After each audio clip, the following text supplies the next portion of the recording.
Line disconnected.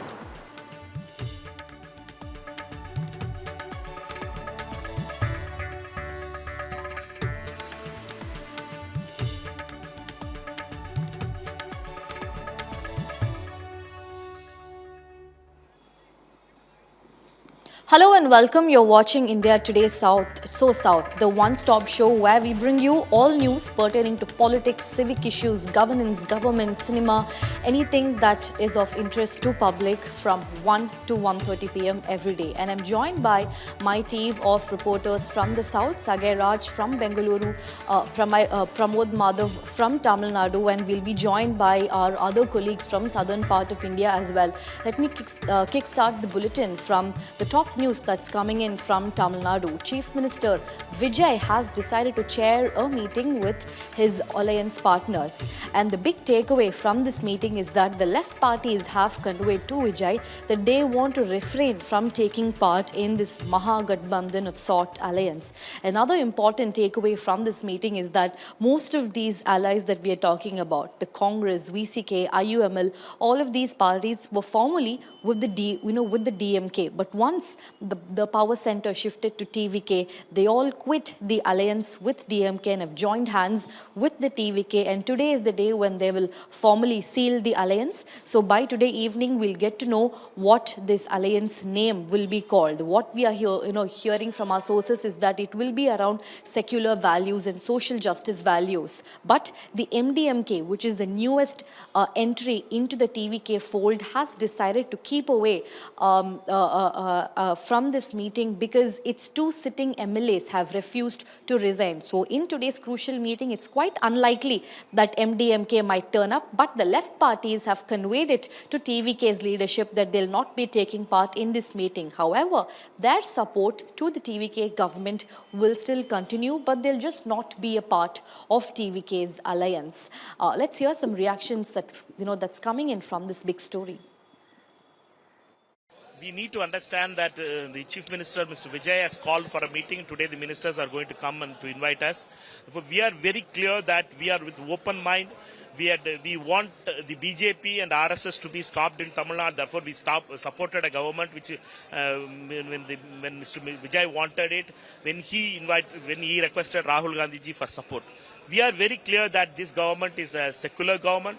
This government is against the BJP and RSS ideologically. Therefore, we are very clear that we will travel in that path. We are sitting together tomorrow. We hope that with open mind we will be there. Because we wanted to strengthen these like-minded parties to come on one table, and it's a good move by the Chief Minister.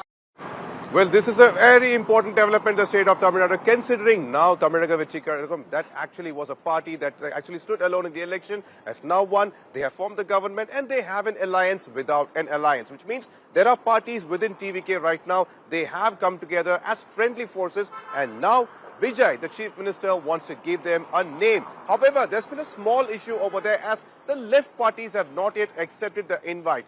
IUML, VCK, they have been given invites along with Congress, and MDMK, they have accepted it except for CPI and CPIM. And as we speak, there was a meeting that was held with the Chief Minister where the leaders of the CPI and CPIM went and met them directly. My colleague Anaga Keshav is live with us. Anaga, you just gave the lead on this particular story, and the very important aspect is that 4 p.m. we are expecting the Chief Minister to chair this friendly forces for now, friendly parties meeting. But what are we expecting? Is this going to turn into an alliance, and are they going to go all guns in for 2029? That's right. It's going to be a formal alliance sealing sort of a meeting.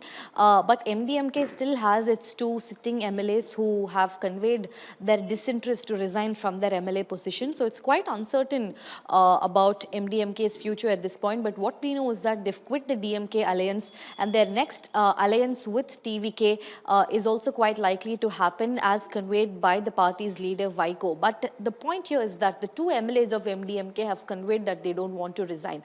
And then we have the left parties. Although an invite was being extended to the left parties, they've conveyed to Chief Minister Vijay that they don't formally want to be a part of this alliance, but however, they will continue extending support to the TVK's government and make sure that the government is stable for the next 5 years. But when it comes to formally joining the alliance with TVK, they are still hesitant. They still don't want to go all into the TVK's alliance, and therefore they are going to give a miss to this formal alliance sharing meeting that's going to happen. We can also expect a formal name to be announced today, and what we are hearing is that it will be on the lines of social justice and on the lines of secular values.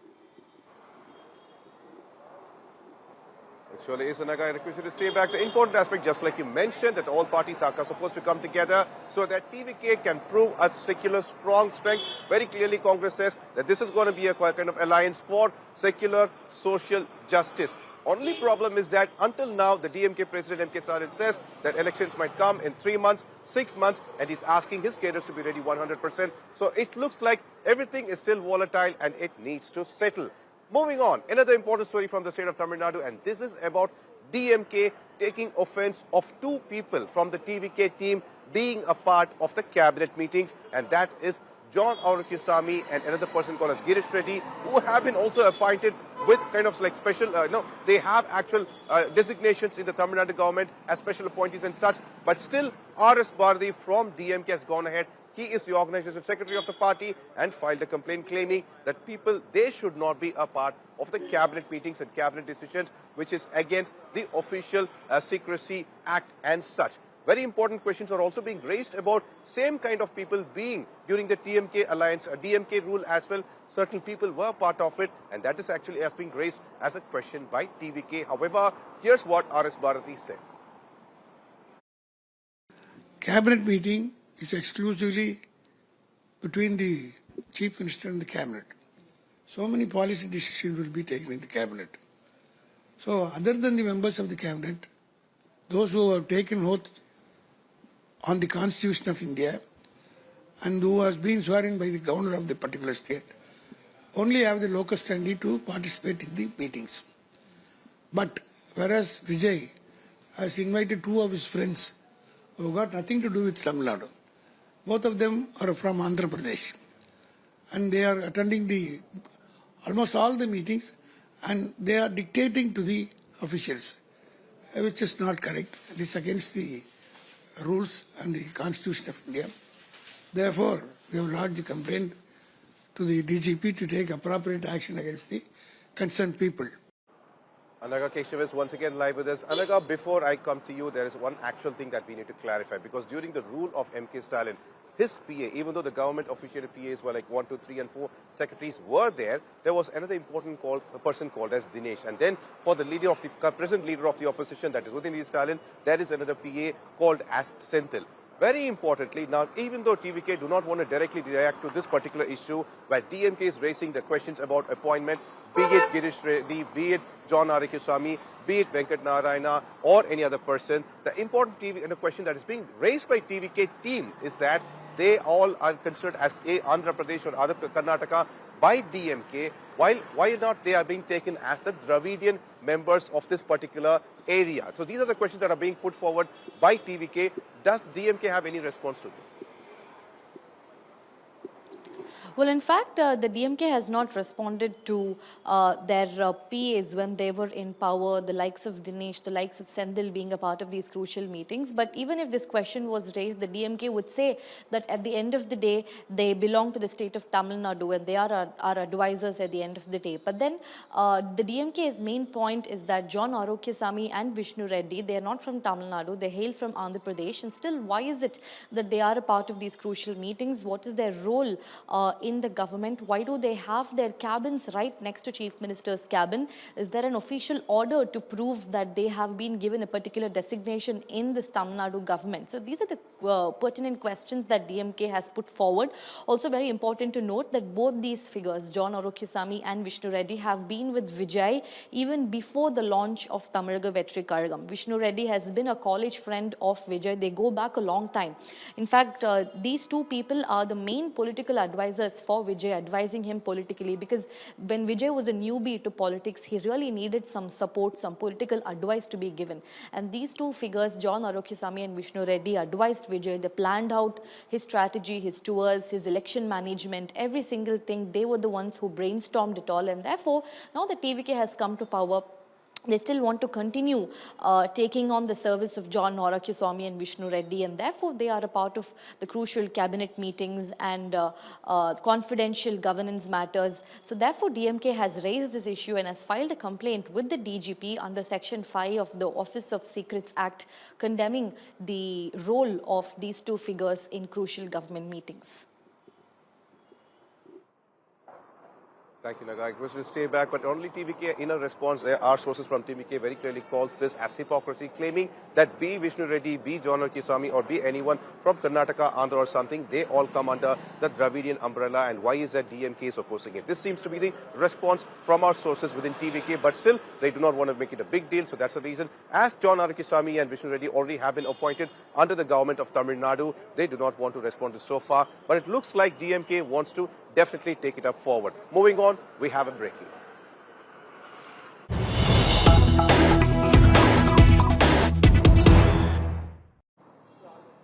Well, Tamil Nadu government has approached the Supreme Court over the cow slaughter banner. This is an issue that started during a day before Bakrid, where the Madras High Court Madurai bench went ahead and claimed that based on a petitioner's complaint, claimed that the ban is already prevalent in the state of Tamil Nadu when it comes to cow slaughter, and it should be enforced. Very clearly, the petitioner says that there were places in Tamil Nadu where ahead of Bakrid, the cows were actually given and slaughtered in the name of sacrifice, especially in undestined areas. And already there is a ban in the state of Tamil Nadu that originated back in the 70s, and it should be enforced. Now, Tamil Nadu government did not react to it directly, but we've come to know that the Tamil Nadu government has gone ahead and approached the Supreme Court. Now, let me go to my colleague Anisha Mathur to get more information on this. Anisha, what exactly has Tamil Nadu government, what is the reason they have approached Supreme Court, and what do they want to say there? Well, let's take a look at what had been done in the Madras High Court and why the Tamil Nadu government has come to the Supreme Court.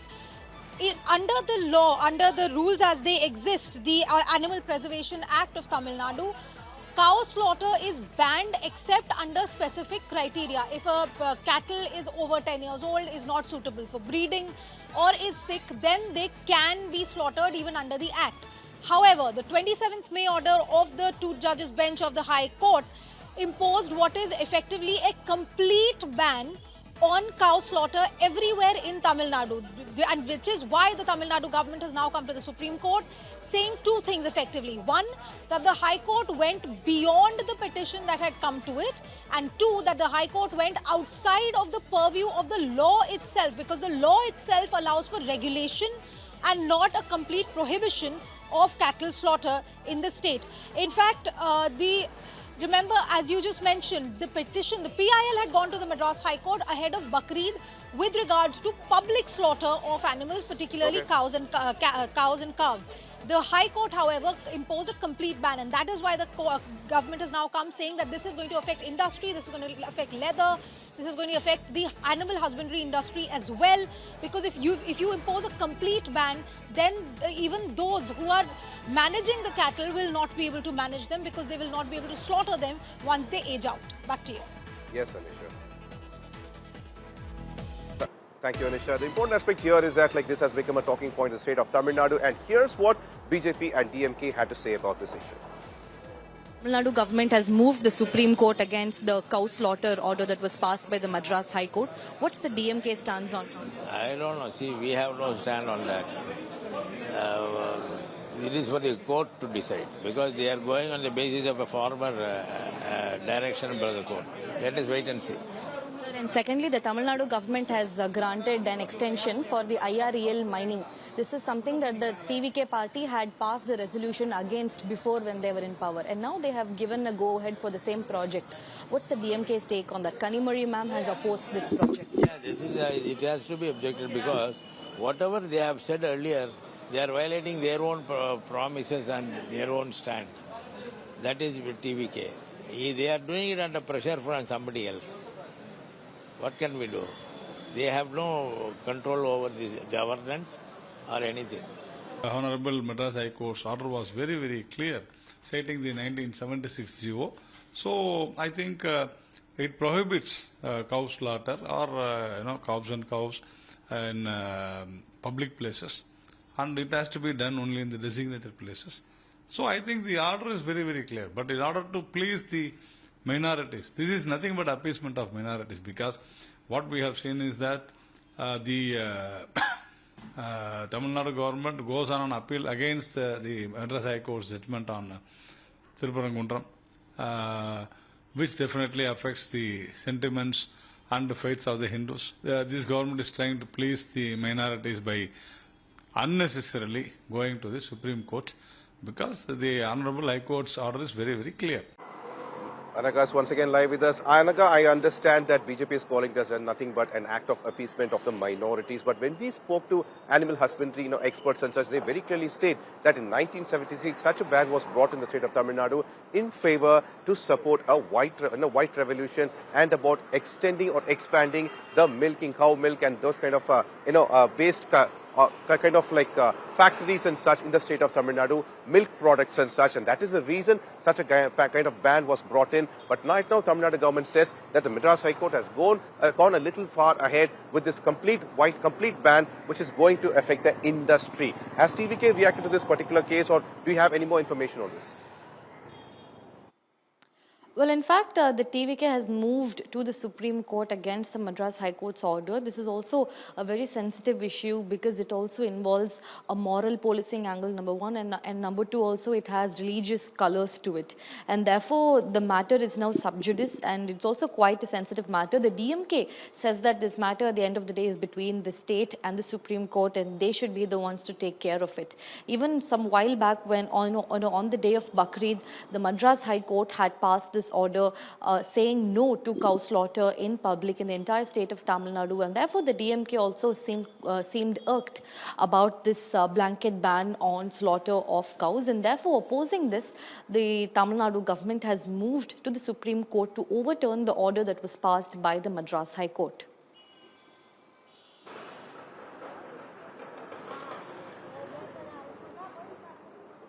Thank you, Anagha. And right now we have another shocking breaking from the state of Tamil Nadu.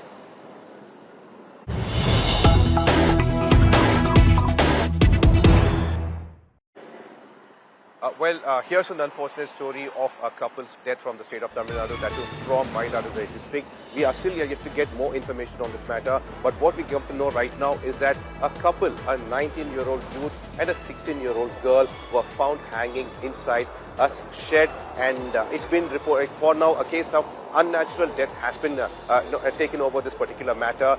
We've been told that this couple was reportedly in a relationship, and the girl's family came to know of it, and the boy apparently, before this situation could occur, he had gone ahead and was going to file a complaint with the police under the Prevention of Atrocities Against SC/ST Act, considering he is from a Dalit community, while the girl, we've been told, is from a Vanyan community. Now, the boy's family claims that this is nothing but honor killing, as the boy he was at his home until 3 a.m. yesterday, but later he vanished, and only commuters and other people in the morning, they have found them hanging inside a thatched roof shed. This is absolutely shocking, because now questions of honor killing and what the Tamil Nadu government, what kind of steps it has taken, all are being raised by the opposition over here. In fact, DMK has used this particular case to go ahead and say that on the same day when the Chief Minister was holding meetings with the IAS officers and IPS officers to upbring the law and order situation in the state of Tamil Nadu, such an unfortunate incident has occurred in Mayiladuthurai. The visuals are absolutely shocking to see a 19-year-old youth and a 16-year-old boy hanging to death next to each other inside a shed over there. And now the opposition is demanding answers over what exactly happened. Police are investigating the matter, but the boy's family is calling it as honor killing.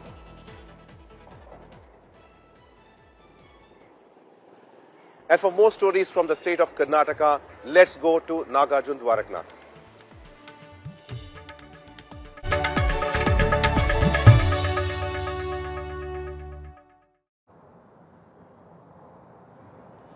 Thank you, Pramod. Our first story from Karnataka is about the big NEET update. Karnataka government right now is planning to hold interstate education ministers, that is the medical education ministers, to come to Bengaluru to have a test, to have a meeting here.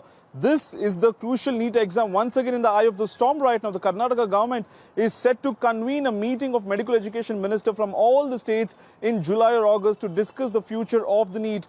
Sharan Prakash Patil, Karnataka medical education minister, will be chairing the meeting and invitations will be sent soon. The move comes as Karnataka Congress government feels that the union government has failed to take responsibility for fixing the flaws in the NEET system. And that's the big update coming in, most likely in June or in August is what the meeting date would be announced soon. Karnataka is now being the torchbearer of the NEET protest and is inviting all the state ministers, the medical education minister precisely, to come down to Bengaluru to discuss or deliberate on the NEET system as well. Listening to the voices on the story.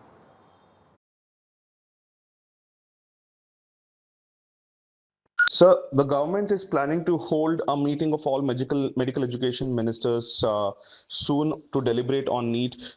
Can you take us through more on this? Can you give us some details on it, sir?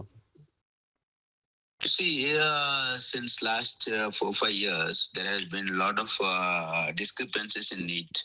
And in the last year, though, the paper leak, which has caused a lot of distress to the students, which has led to this unfortunate event of like many students committing suicide. Yes. You see, this is a complete failure on the part of Government of India.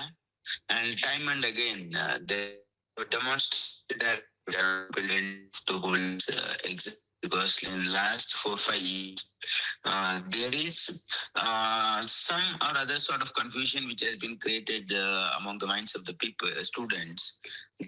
And it has created a doubt in the minds of the students that this exam is not so transparent. So this is very unfortunate because if you are not able to hold an exam, which will instill confidence among the students, this is absolutely a failure of the system. Yes. And I feel, you see, in spite of knowing that this has been happening in the department by this the NTA since last 4-5 years, you see the Government of India has not taken any steps of correction. Now they have held somebody responsible for that. Yeah. So this is total collapse of administration from their side. And now they're trying to camouflage it with telling that they're going to do this and that, which I don't think we have any faith in that, what the Government of India is doing. So now I need to interest of the students as well.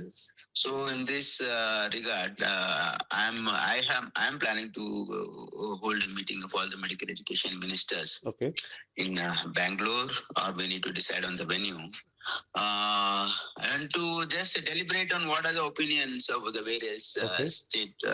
When would this be, sir? Minister. When are you planning to hold it? So this I'll plan in the month of July or August. July or August. You do not have an education minister at all, and now suddenly they have woken up from slumber and saying that they will chair a meeting amongst all ministers. This is more like a political tool that they are doing, and this is more like the India Alliance, wherein different people come together, probably have chai and samosa and get back. They are not really for the welfare of the students.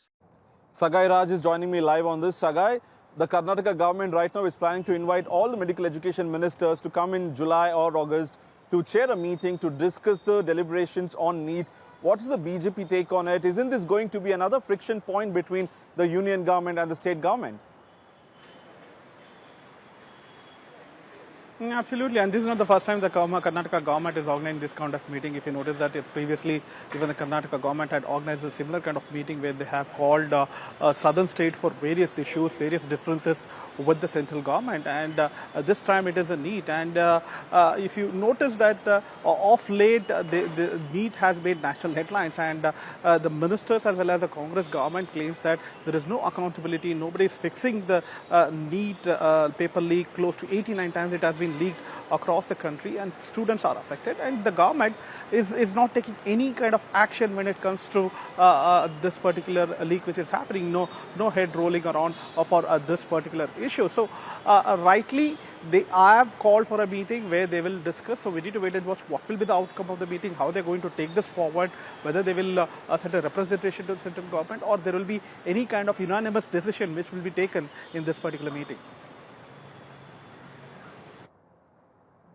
Right, Saga, I request you to be with me for the next story also. The big update coming in from Mysuru is about the Kambala race being included in the Dasara festival. This time around, Dasara will be or somewhere around October. The state government has given an approval to host Kambala in Mysuru this time. Last year also they tried, but it could not happen. But this time approval has been given. October 18th or 19th is when we would have Kambala in Mysuru. Remember, Kambala is a big sport in coastal Karnataka, where the bullock cart race also is taken up. So now what the government is doing is they want to bring the traditional Kambala race to the Mysuru Dasara and make it a big entertainment or a site as well in Mysuru. The proposed Kambala event is expected to cost between 5 crore to 8 crore, and Puttur Congress MLA Ashok Rai, who has been entrusted by the state government with organizing the event, inspected 2 venues in Mysuru. The MLA said that the plan to include Kambala in Dasara celebrations was ready last year but could not be implemented. Meanwhile, the BJP doesn't approve of this. Mysuru MP Yaduvir Krishnadatta Chamaraj Vadiyar, the custodian of the traditions of the Dasara, has questioned the move. The MP has said Kambala is not a Dasara tradition. He added that Kambala is a sacred tradition with deep religious significance and not only for mere entertainment. The MP of Mysuru and Kodagu is now questioning the government's move as to why bring in a coastal tradition to Mysuru Dasara. Mysuru Dasara itself is a very spiritual and devotional and a festival that's celebrated by the kings there and also with the people of Mysuru, now questioning the move of the government, while the government has already come on spot or come on to the field trying to look for 2 spots to hold Kambala on October 18th and 19th. Listening to Ashok Rai, the MLA of Congress, who came down to Mysuru to find the spots for Kambala. ಮಾನ್ಯ ಮುಖ್ಯಮಂತ್ರಿಗಳಾದ ಡಿ.ಕೆ. ಶಿವಕುಮಾರ್ ಅವರು ಮೈಸೂರು ದಸರಾದಲ್ಲಿ ಕಂಬಳ ಉತ್ಸವವನ್ನು ಮಾಡಬೇಕು ಅಂತ ನಮಗೆ ಸೂಚನೆಯನ್ನು ಕೊಟ್ಟಿದ್ದಾರೆ. ಕಳೆದ ಬಾರಿ ದಸರಾದಲ್ಲಿ ಕೂಡ ಕಂಬಳವನ್ನು ಮಾಡಬೇಕು ಅಂತ ಯೋಜನೆಯನ್ನು ಹಾಕ್ಕೊಂಡಿದ್ದರು. ಕೊನೆಗಳಿಗೆಯಲ್ಲಿ ಸಮಯ ಸರಿಯಾಗಿ ಸಾಕಾಗಲಿಲ್ಲ ಅಂತ ಅದನ್ನು ಈ ವರ್ಷದ ದಸರಾದಲ್ಲಿ ಮಾಡಬೇಕು ಅಂತ ನಿರ್ಣಯವನ್ನು ಮಾಡಿದರು. ಹಾಗೆ ಅಧಿಕಾರಿಗಳಿಗೆ ನಮಗೆಲ್ಲ ಸೂಚನೆಯನ್ನು ಕೊಟ್ಟಿದ್ದಾರೆ. ಸೂಕ್ತವಾದ ಜಾಗವನ್ನು ಅಲ್ಲಿ ಆಯ್ಕೆ ಮಾಡಬೇಕು. ಯಾವುದೇ ಜನಗಳಿಗೆ ತೊಂದರೆ ಆಗಬಹುದು. ಅಂದರೆ ಬೆಂಗಳೂರು ಕಂಬಳದಲ್ಲಿ ಸುಮಾರು 25ರಿಂದ 30 ಲಕ್ಷ ಜನ ಬಂದಿದ್ದಾರೆ. ಭಾರಿ ಕ್ರೌಡೆಡ್ ಆಗಿತ್ತು. ಇಲ್ಲಿಯೂ ಕೂಡ ಯಾವುದೇ ರೀತಿಯ ತೊಂದರೆಗಳಾಗದೆ ಜನಗಳಿಗೆ ಬಂದು ಕುಟುಂಬ ಸಮೇತರಾಗಿ ಕಂಬಳವನ್ನು ವೀಕ್ಷಣೆ ಮಾಡುವಂಥ ಅವಕಾಶವನ್ನು ಕಲ್ಪಿಸಬೇಕು. ನೀವು ಹೋಗಿ ಜಾಗ ವೀಕ್ಷಣೆ ಮಾಡಬೇಕು ಅನ್ನುವ ವಿಚಾರವನ್ನು ನಮಗೆ ತಿಳಿಸಿದ್ದಾರೆ. ಆ ಪ್ರಕಾರ ಇವತ್ತು ನಾವು ಬೆಳಿಗ್ಗೆ ಚಾಮುಂಡೇಶ್ವರಿಯ ದರ್ಶನ ಮಾಡಿ ಪ್ರಸಾದವನ್ನು ಸ್ವೀಕಾರ ಮಾಡಿ 2 ಜಾಗವನ್ನು ಈಗ ನೋಡಿದ್ದೇವೆ. ಒಂದು ನಮ್ಮ ಪ್ರೀಮಿಯರ್ ಸ್ಟುಡಿಯೋ, ಈ ಜಾಗ ಪ್ರೀಮಿಯರ್ ಸ್ಟುಡಿಯೋದ ಮೈಸೂರಿನ ಪ್ರೀಮಿಯರ್ ಸ್ಟುಡಿಯೋದ ಹತ್ತಿರ ಇರುವಂಥ ಐಶ್ವರ್ಯ ಪೆಟ್ರೋಲ್ ಪಂಪಿನ ಹತ್ತಿರ ಇರುವಂಥ ಜಾಗ. Any other activity that they're proposing to have, the Kambala is fantastic. Yes, it's a thing coastal Karnataka reveres in, and that should be also given due importance.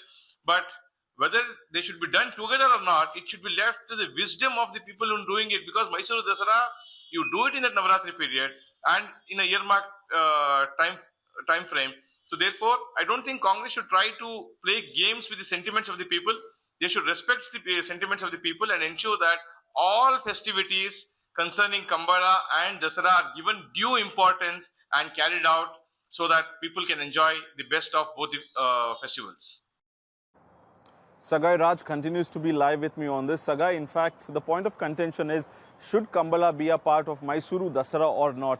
Is the government once again going ahead without consulting the MP, or the MP is now saying that the Mysuru kings and the family hold the principal right to celebrate the Dasara there because they are the ones who are carrying forward the tradition?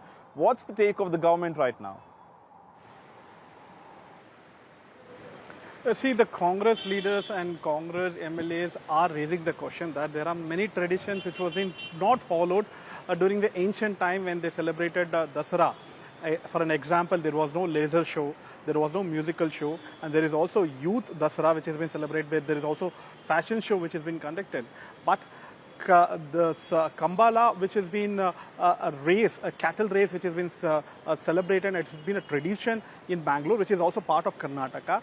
Why don't you add that particular tradition in Karnataka? Because they feel that people from nook and corner of Karnataka and other part of South India, as well as many people come from out of country to watch a Dasara. So when fashion show is not a tradition, when musical show is not a tradition, when laser show is not a tradition, but you still include that as a latest addition to attract the new generation and attract the tourists. Why not Kambala, which is a tradition of coastal Karnataka, which is also part of Karnataka? So these were the questions which has been raised, and as you rightly pointed out, that Yaduvir is also a custodian, who is a prince of Mysuru palace. So he has opposed it. So we need to wait and watch how the politics is going to shape up in this particular controversy, how there will be a attack and counter attack from both the parties when it comes to this particular induction of Kambala in Dasara celebrations. Right. So guys, stay back with me also. Before that, let's move into some breaking news coming in right now.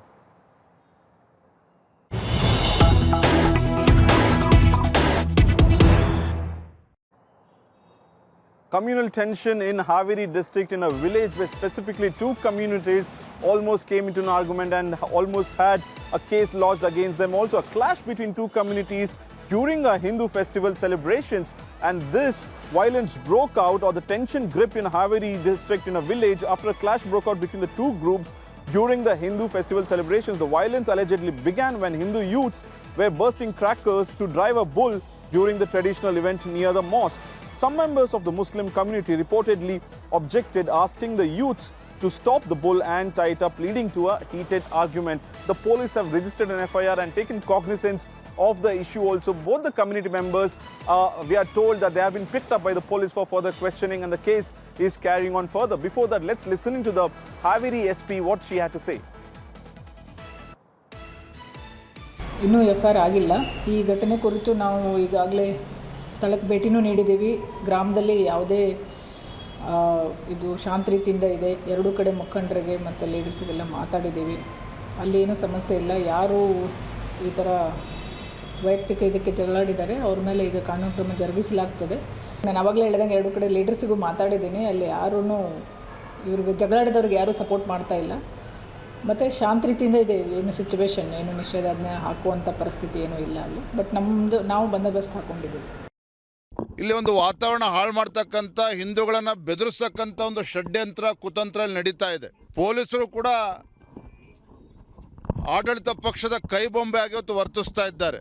ಹೋರಿ ಬೆದರಿಸ್ತಕ್ಕಂಥದ್ದು ಕೂಡ ಇಲ್ಲಿ ಅವಕಾಶ ಇಲ್ಲ ಅಂತ ಹೇಳಿದ್ರೆ, ನಾವಿವತ್ತು ಪಾಕಿಸ್ತಾನದಲ್ಲಿದ್ದೇವೋ ಇವತ್ತು ಭಾರತದಲ್ಲಿದ್ದೇವೋ ಅಂತೇಳಿ ನಮಗೆ ಅನುಮಾನ ಬರೋ ರೀತಿಯಲ್ಲಿ ಇವತ್ತು ಆಡಳಿತ ಪಕ್ಷದ ದಬ್ಬಾಳಿಕೆ ಆ ಮಟ್ಟದಲ್ಲಿ ಇವತ್ತು ನಡೀತಾ ಇದೆ.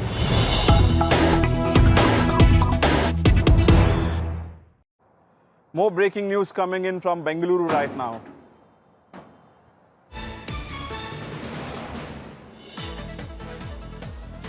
Members of the Kannada Rakshana Vedike, the pro-Kannada organization, held a protest in BEL Circle in Bengaluru, alleging Hindi imposition and vandalized the font which was written in Hindi saying BEL in front of the Bharat Electrical Limited.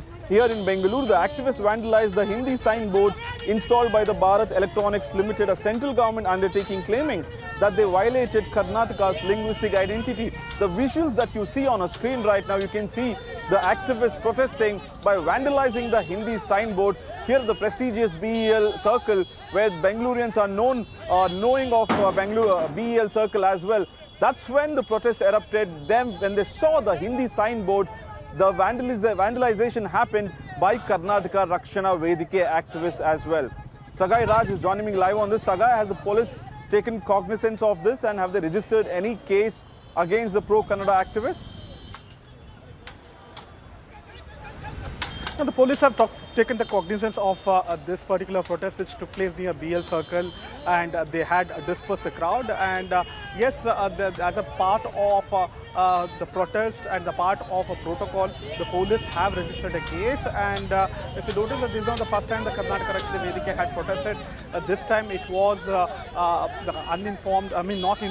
it was not informed to the police that they will be protesting at a BEL Circle. It was a sudden rush, and they grabbed that particular circle and vandalized the Hindi board which was installed there. And that particular board belongs to Bharat Electronics Limited, which was mentioned in Hindi, and they vandalized it and protested against the alleged Hindi imposition on these kind of signboards.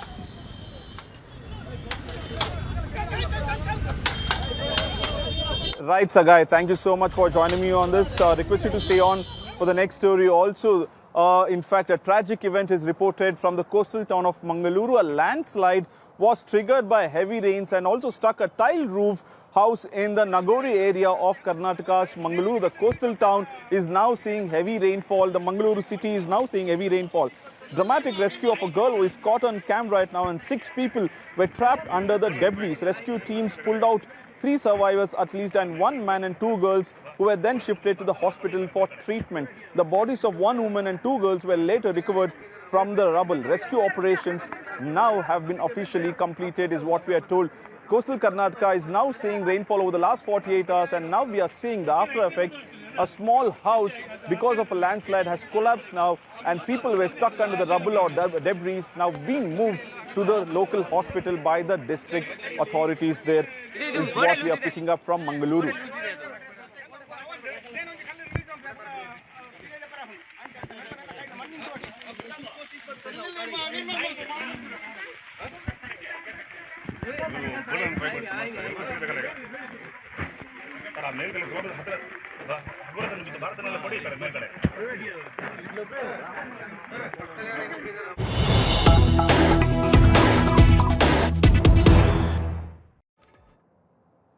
From the state of Tamil Nadu, big news coming in. The DMK, the opposition party, is now alleging or putting allegations on the Chief Minister Vijay about poaching of the MLAs. DMK has now written to the governor, also the anti-corruption agency there in the local government, that 2 of their MLAs were tried to be in contact and were allegations of poaching coming in, and DMK now demands an FIR against the sitting Chief Minister Joseph Vijay. Complaint made to the governor and also the DVAC. DMK says it was a bid to induce 2 of their MLAs to resign, and the allegations of horse trading on TVK party. Now DMK seeks a comprehensive vigilance probe, and now DMK is also upset with allies joining the TVK. VCK and Vaiko were set to dump the DMK alliance and go for Vijay TVK alliance. TMK now quotes Vaiko's remarks, which went viral in a press conference, and they have attached the same clip in a complaint that is written to the governor, telling him that 2 such DMK MLAs were in fact contacted by the Vijay party or the TVK party, trying to induce them into horse trading. That's the big allegation coming in from RS Bharti of the DMK, who has now written to the governor of Tamil Nadu and also the probe agency in Tamil Nadu, alleging poaching by the government. We'll now move to the state of Andhra Pradesh, and I'll now toss it to Apurva Jayachandran from Vijayawada.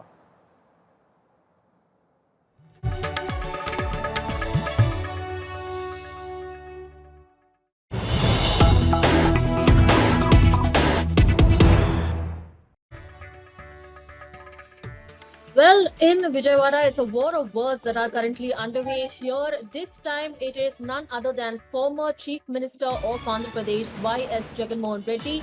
He has now charged at Andhra Pradesh Chief Minister Nara Chandrababu Naidu a major showdown in Andhra Pradesh over Amaravati as capital, and as well as on the custodial debt. In fact, Y.S. Jagan has gone ahead and charged at Naidu, stating that there is nothing but absolute chaos and law and order is a failure in Andhra Pradesh.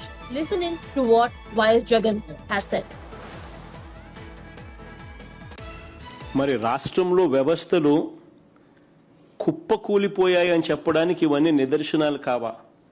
Circle ఇన్స్పెక్టర్తో పనిచేయిస్తాడు తనే కాబట్టి సిఐని CP కాపాడుతాడు, సిపిని DGP కాపాడుతాడు, డీజీపీని చంద్రబాబు కాపాడుతాడు. ఇవన్నీ రాష్ట్రంలో కనిపిస్తూ ఉన్న, మన కళ్ళ ఎదుటే కనిపిస్తూ ఉన్న సాక్ష్యాలు. కుప్పకూలిన పోలీస్ వ్యవస్థ, దిగజారిపోయిన పోలీస్ వ్యవస్థకు అద్దం పడతా ఉన్నాయి. రాష్ట్రంలో పరిస్థితి ఏమిటి అని అంటే, రూల్ ఆఫ్ లా పక్కకెళ్ళిపోయి రూల్ ఆఫ్ ఫియర్ ఈరోజు రాష్ట్రంలో రాజ్యం ఏలుతూ ఉంది. పోలీస్ స్టేషన్లకు వెళ్తే న్యాయం జరుగుతుందన్న నమ్మకం ఈరోజు ఎక్కడా కూడా సన్నగిల్లిపోయింది. 2019 ఎన్నికల్లో ఓడిపోయాం. 3 ముక్కలాట ఆడారు. 3 రాజధానులు అన్నారు. ఏమైందని అడుగుతున్నా? రాజధాని వచ్చిందా నేను అడుగుతున్నా? 5 ఏళ్లు కాలక్షేపం చేశారు. మళ్ళీ ఈరోజు ఓడిపోయిన తర్వాత వాళ్ళల్లో పరివర్తన మారదు. కుక్క తోక ఎప్పుడూ వంకరే. మీరు ఎంత పట్టి కట్టేసినా వదిలిపెడితే మళ్ళా వంకరేది తిరుగుతూనే ఉంటుంది. నివాసయోగ్యమైన నగరంగా నెంబర్ 1 రాష్ట్ర రాజధానిగా చేయాలనుకుంటున్నారు. He is trying to make a big story out of it. He is trying to yarn a big story out of it and trying to somehow involve the government and malign the government, saying that we are responsible. How come the government will be responsible? I agree. The one circle inspector who is a part of the government was responsible. He is already arrested. He has already been sent to remand. He is now being asked for a police custody. As and when the issue came to the notice of the government, a sit has been framed by, as I said, by 3 serving IPS officers. What more the government wants to do? What actually Mr. Jagan Mohan Reddy wants to do? I don't understand. You see the reactions that have come in. In fact, YS Jagan ending his press meet, he said, "Hey Ram, save Andhra Pradesh," talking about the collapsing law and order in Andhra Pradesh. Not only that, in fact, Andhra Pradesh Chief Minister Nara Chandrababu Naidu had also, while talking about the 3 capitals, talked about why this was a failure and Amravati is the only capital of Andhra Pradesh. More on the debate of Mavigan versus Amravati, but now back to Nagarjuna.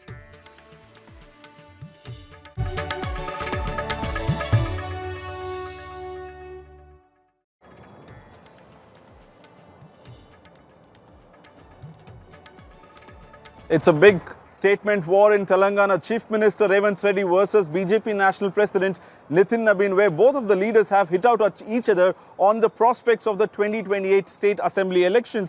Telangana Chief Minister Revant Reddy has now hit out at National President of the BJP Nitin Nabin, saying that his political tricks that worked in West Bengal will not work or been replicated in Telangana, because the Congress in Telangana is quite aware and alert to take on the BJP. And launching a personal jibe at the BJP chief, Revant Reddy first mocked Nitin Nabin's identity before rejecting the claim that he and his party, the BJP, would form the next government.